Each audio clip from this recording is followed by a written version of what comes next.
Hello friends, I am Shailendra Chaudhary from eduvibes.in। आज जो हम मेथड पढ़ने वाले हैं वो है प्रॉफिटेबिलिटी इंडेक्स मेथड, जिसे हम कैपिटल बजटिंग डिसीजंस को इवेलुएट करते समय यूज़ करते हैं। प्रॉफिटेबिलिटी इंडेक्स मेथड एक मॉडर्न मेथड है जिसे हम लोग कैपिटल बजटिंग डिसीजंस को इवेलुएट करते समय यूज़ करते हैं। प्रॉफिटेबिलिटी इंडेक्स मेथड को प्रेजेंट वैल्यू इंडेक्स मेथड या डिज़ायरेबिलिटी फैक्टर मेथड भी बोलते हैं। प्रॉफिटेबिलिटी इंडेक्स मेथड का फॉर्मूला होता है profitability index is equals to present value of cash inflow upon present value of cash outflow। अगर हमारी प्रॉफिटेबिलिटी इंडेक्स की वैल्यू 1 से ज़्यादा होती है तो उस कंडीशन में हम प्रोजेक्ट को एक्सेप्ट करते हैं। अगर हमारी प्रॉफिटेबिलिटी इंडेक्स की वैल्यू 1 से कम होती है तो हम प्रोजेक्ट को रिजेक्ट करते हैं। अब हम लोग प्रॉफिटेबिलिटी इंडेक्स मेथड का एक न्यूमेरिकल देख रहे हैं। हमारे पास कैश इनफ्लोज 5 ईयर्स के गिवन है। हमारे पास जो प्रोजेक्ट है उसका डिस्काउंटिंग रेट है 10%। इनिशियल जो हमारा आउटफ्लो है वो 60,000 रुपीज़ है। हमें क्वेश्चन में कैलकुलेट करना है प्रॉफिटेबिलिटी इंडेक्स है क्या है प्रोजेक्ट की, और अगर आप प्रोजेक्ट को अप्रेजल करते होते प्रॉफिटेबिलिटी इंडेक्स मेथड से सो आपका डिसीजन क्या होता। अब हम जो पिछली स्लाइड में हमने क्वेश्चन देखा था उसका सॉल्यूशन देखेंगे।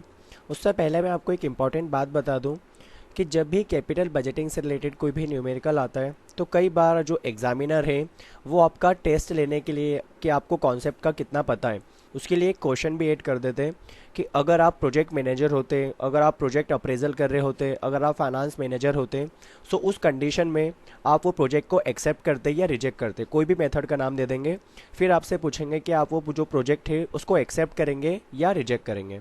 सो अब हम इसका सॉल्यूशन देखते हैं।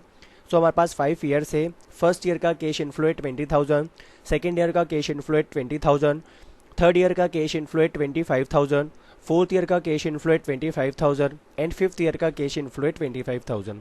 हमने प्रेजेंट वैल्यू फैक्टर फाइंड किया 10% से, तो फर्स्ट ईयर के लिए आया है 0.909, सेकेंड ईयर के लिए आया है 0.826, थर्ड ईयर के लिए आया है 0.751, फोर्थ ईयर के लिए आया है 0.683 एंड फिफ्थ ईयर के लिए आया है 0.621।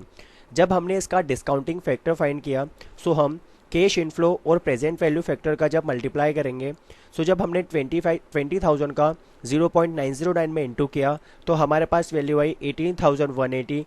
जब हमने 20,000 का इंटू किया 0.826 में सो हमारे पास वैल्यू आई 16,520। जब हमने 25,000 का इंटू किया 0.751 में तो हमारे पास वैल्यू आई 18,775।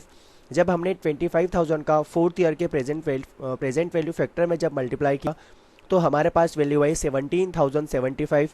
जब हमने 25,000 का इंटू किया 0.621 में तो हमारे पास वैल्यू आई 15,525। जब हमने सारे डिस्काउंटिंग कैश इनफ्लो को जब हमने समीशन किया तो हमारे पास present value of cash inflow आई 86,075। सो प्रॉफिटेबिलिटी इंडेक्स का फॉर्मूला हमें पता है। Profitability index is equals to present value of cash inflow upon present value of cash outflow. Present value cash inflow की हमें पिछली स्लाइड से पता है 86,075, कैश आउटफ्लो हमें पता है 60,000 था। जब हमने डिवाइड किया तो प्रॉफिटेबिलिटी इंडेक्स की जो हमारी वैल्यू है वो आई है 1.43। सेकेंड वाला है आंसर हमारा कि अभी जो हमारी प्रॉफिटेबिलिटी इंडेक्स की वैल्यू है ये 1 से ज़्यादा है, इसलिए हम ये प्रोजेक्ट को एक्सेप्ट करेंगे। अगर हमारी प्रॉफिटेबिलिटी इंडेक्स की वैल्यू अगर 1 से कम होती तो हम ये प्रोजेक्ट को रिजेक्ट करते हैं। अब हम प्रॉफिटेबिलिटी इंडेक्स मेथड के एडवांटेज और डिसएडवांटेज देखते हैं।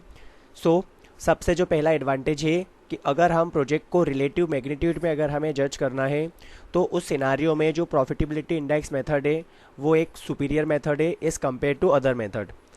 म्यूचुअली एक्सक्लूसिव प्रोजेक्ट में जहाँ पर हमें इंक्रीमेंटल प्रॉफिट मिलता है तो उस कंडीशन में भी जो प्रॉफिटेबिलिटी इंडेक्स मेथड है ये सुपीरियर मेथड है।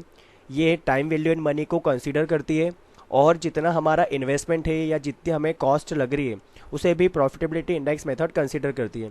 एक एडवांटेज में इसमें लिखना भूल गया हूँ, वो है कैपिटल रेशनिंग। तो कैपिटल रेशनिंग का मतलब है कि जब हमारे पास डिविजिबल प्रोजेक्ट होते हैं उस डिविजिबल प्रोजेक्ट की कंडीशन में हम on the basis of profitability index हम प्रॉफिटेबिलिटी इंडेक्स की बेसिस पे हम लोग प्रोजेक्ट को सिलेक्ट कर सकते हैं और प्रोजेक्ट का इन्वेस्टमेंट कर सकते हैं। इससे हमें ज़्यादा से ज़्यादा रिटर्न मिलता है और हमारी कॉस्ट भी मिनिमाइज होती है। अब हमारा डिसएडवांटेज है इसका कि अगर हमारे पास म्यूचुअली एक्सक्लूसिव प्रोजेक्ट है तो उस कंडीशन में एनपीवी ज़्यादा सुपीरियर है। प्रॉफिटेबिलिटी इंडेक्स मेथड हमें कितना रेट ऑफ रिटर्न है या कितना रिक्वायर्ड रेट ऑफ रिटर्न है इसके बारे में कोई भी इंफॉर्मेशन नहीं देती है। सो इन दोनों कंडीशन में जो प्रॉफिटेबिलिटी इंडेक्स मेथड है वो इन्फीरियर होती है as compared to NPV method. इस वीडियो के साथ हमने कैपिटल बजटिंग का पूरा टॉपिक कवर कर लिया है। Thank you for watching.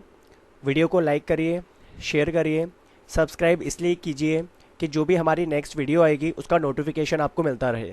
So one more time, thank you for watching.